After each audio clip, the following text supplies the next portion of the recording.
But she should have been able to enter that door. Look, George Wallace, 1963, stood in that schoolhouse door until he was told, under order by Nicholas Katzenbach, Attorney General, under the order of President John F. Kennedy, you have to remove yourself and let these students in, Vivian Malone and the other student who got in. So I wish that had happened. But Betsy's not confrontational in that way. Good for her. She got into school another way. I know that school, by the way, Jefferson Middle School. She should continue, Maria, to go around the country and to go to these schools and visit these schools. That is not to say that she isn't going to run into opposition when she does. I visited 120 schools when I was Secretary of Education, and teachers unions and others put up some blocks and put up some, set some traps for me in those schools. She should expect that because they don't like her, because she represents a change, a shift, and revolution, and a revolution in educational thinking. So, Secretary, how can she think about articulating her message? I mean, this idea of school choice, parent choice is so controversial, yet I think it's also very important. She's having a hard time breaking through with groups who are opposed to her. Can that happen? And if it can happen, what does she need to do to articulate that message?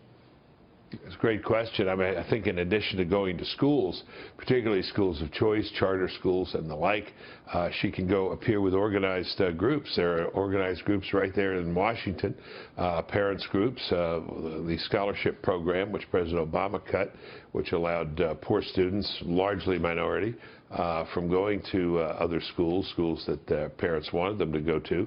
I think she could do a lot of this around the country. But I think the strategy right now would be to go outside of Washington for the most part, visit schools in the states with good media markets, show that she's interested, show that she's listening, and show that she wants to support all good schools, whether they be public, private, homeschool, or anything else.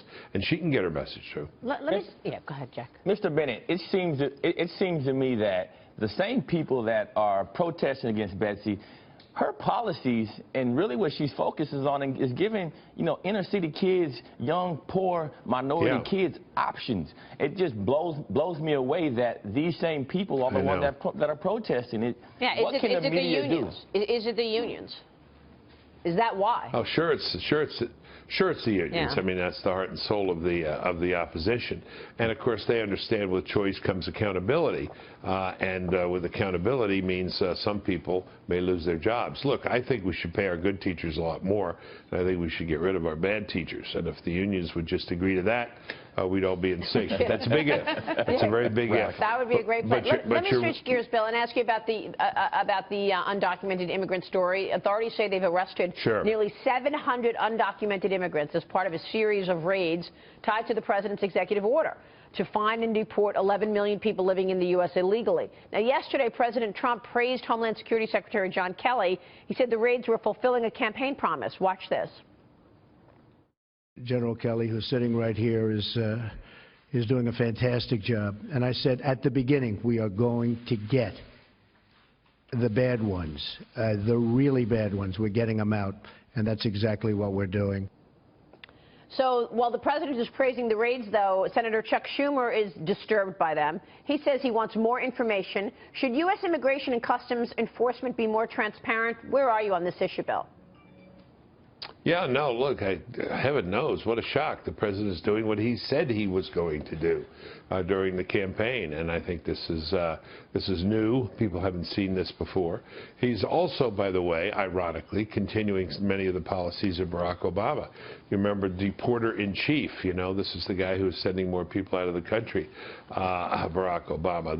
These orders were put together long before Donald Trump came in, but I expect he will continue them, and he will be criticized for them where Barack Obama did not get such broad criticism. Look, I think you look at these individual cases, the left is pushing very hard on one of these cases which separates a mother from her grown children, but she is a felon. As I understand the case. Yes, Maria, direct answer to your question. Transparency, what are the facts, what are in the case, and start with those who have committed these serious crimes. Does anybody really think these people have a right to stay in the country?